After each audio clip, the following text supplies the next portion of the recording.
Hello everyone, welcome back to our channel. आज हम पढ़ेंगे इंडस वैली सिविलाइजेशन यानी कि सिंधु घाटी सभ्यता का पार्ट थर्ड। 2 पार्ट ऑलरेडी बना चुकी हूँ मैं। आज हम पढ़ेंगे वरियल सिस्टम यानी कि किसी भी इंसान की जब मृत्यु हो जाती थी तो उसके बाद उसके शव के साथ क्या किया जाता था। ठीक है, तो कहते हैं कि उस टाइम में 3 तरह के जो वरियल सिस्टम थे उनको फॉलो किया जाता था। पहले नंबर पे क्या किया जाता था कि बॉडी को दफना दिया जाता था। दूसरे में क्या किया जाता कि बॉडी को जला दिया जाता था। और तीसरा जो सिस्टम था जो मोस्टली उस टाइम में फॉलो किया जाता था, उसमें क्या किया जाता था कि बॉडी को क्या किया जाता था, ओपन में छोड़ दिया जाता था, किसी फॉरेस्ट में रख दिया जाता था ताकि जो एनिमल्स हैं उसका मांस वगैरह खा सके और बाद में जब उसकी बोन्स बचती थी तो उसको दफनाया जाता था। तो ये 3 तरह के सिस्टम थे उस टाइम में फॉलो किए जाते थे। अब हम देख लेते हैं कि कौन सी जगह से हमें किस चीज़ के साक्ष्य मिले हैं।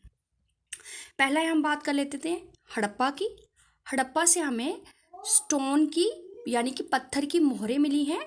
और ये जो हड़प्पा है ये रावी नदी के किनारे पर था। ठीक है, जो कि अब पाकिस्तान में चला गया है।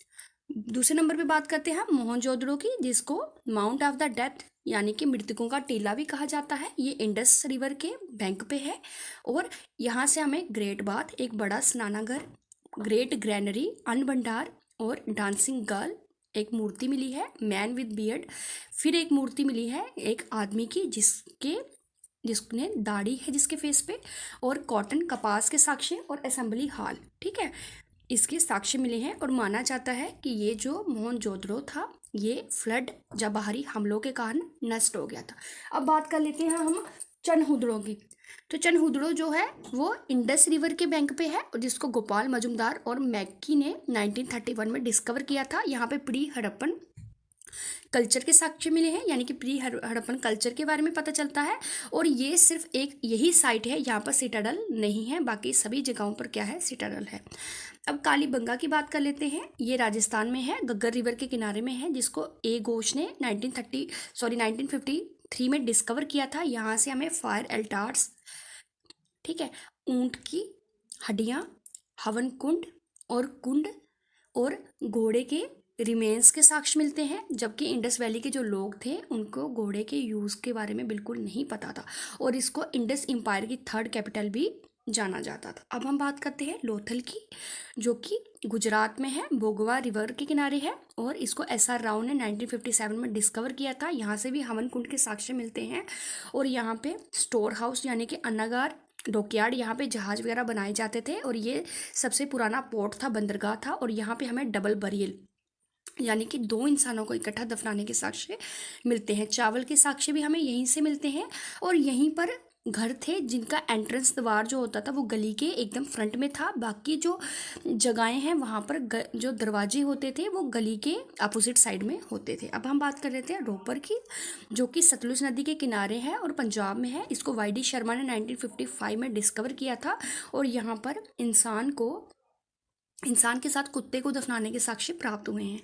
वनावली जो कि हरियाणा में है, जो कि सरस्वती नदी के किनारे था, जो कि अब लोस्ट हो चुकी है। और वहाँ पे हमें वारले कल्टीवेशन के साक्ष्य मिलते हैं। धोलावीरा ये बिगेस्ट साइट थी जब तक कि राखी गढ़ी की खोज नहीं हुई थी। ये भारत में सबसे ज़्यादा बिगेस्ट साइट थी, जो कि रन ऑफ कच्छ गुजरात में है, जिसको JP जोशी और रविंद्रा सिंह ने 1990 में डिस्कवर किया था। ठीक है, और यहाँ पे हमें साइन बोर्ड जहाँ पर large letter of Harappan script है उसके वो प्राप्त हुई है। ठीक है, अब हम बात कर लेते हैं कि इंडस वैली सिविलाइजेशन जो थी इसका डिक्लाइन कब हुआ था। इंडस वैली सिविलाइजेशन का डिक्लाइन हुआ था अराउंड 1800 में, बिफोर कॉमन एरा में। ठीक है, लेकिन जो इसके एक्चुअल रीज़न थे कि डिक्लाइन क्यों हुआ था, क्यों नाश हुआ था इंडस वैली सिविलाइजेशन का, ये अभी भी इस पर डिबेट चल रही है। एक थ्योरी कहती है कि इंडो यूरोपियन जो ट्राइब थे यानी कि आर्यन जो थे उन्होंने इंडस वैली लोगों के ऊपर हमला करके उनको जीत लिया था। ठीक है, और लेकिन कुछ बाद में कुछ ऐसे एलिमेंट्स हमें मिले हैं जिससे ये सामने पता चलता है कि इंडस वैली सिविलाइजेशन थी तो जो वो इतनी जल्दी हमले के कारण नष्ट नहीं हुई थी। इसके कुछ अदर जो स्कॉलर्स हैं वो ये मानते हैं कि इंडस वैली सिविलाइजेशन का कारण नेचुरल फैक्टर्स थे। ठीक है, अब नेचुरल फैक्टर्स यानी कि जियोलॉजिकल और क्लाइमेटिक फैक्टर जो थे वो इंडस वैली सिविलाइजेशन के डिक्लाइन का कारण रहे होंगे उस टाइम में। ठीक है, और इंडस वैली जो रीजन था वहाँ पे काफ़ी ज़्यादा टेक्टोनिकल डिस्टर्बेंसेस थी, यानी कि जिसके कारण अर्थक्वेक आता था, नदियों के प्रवाह में कुछ चेंजेस आते थे, जहाँ तो नदियाँ नष्ट हो चुकी थी, जिसके कारण क्या हुआ, इंडस वैली के लोग जो थे वो इधर उधर चले गए। अनदर रीज़न ये माना जाता है कि हो सकता है वहाँ पे जो रेनफॉल होती थी, बारिश होती थी, उसके पैटर्न में कुछ चेंजेस आ गए हों, जिसके कारण वहाँ की जो ज़मीन थी वो फसल वगैरह ना दे पा रही हो और लोग इधर उधर चले गए हों। और ड्रामेटिकल रिवर के जो कोर्सेज थे, रिवर के जो रास्ते थे, नदियों के जो रास्ते थे, उनमें कुछ ड्रामेटिकल चेंजेस आ गई हों, इधर उधर शिफ्ट हो गई हों, जिसके कारण क्या हो गया था कि वहाँ पे इंडस वैली सिविलाइजेशन का डिक्लाइन हो गया था। तो ये कुछ रीज़न थे जिनके कारण इंडस वैली सिविलाइजेशन का डिक्लाइन माना जाता है, लेकिन अभी भी उस पर स्टिल क्या चल रही है, डिबेट चल रही है। Thank you. अगर आप हमारे चैनल पर नए हैं तो प्लीज़ चैनल को सब्सक्राइब कर लें।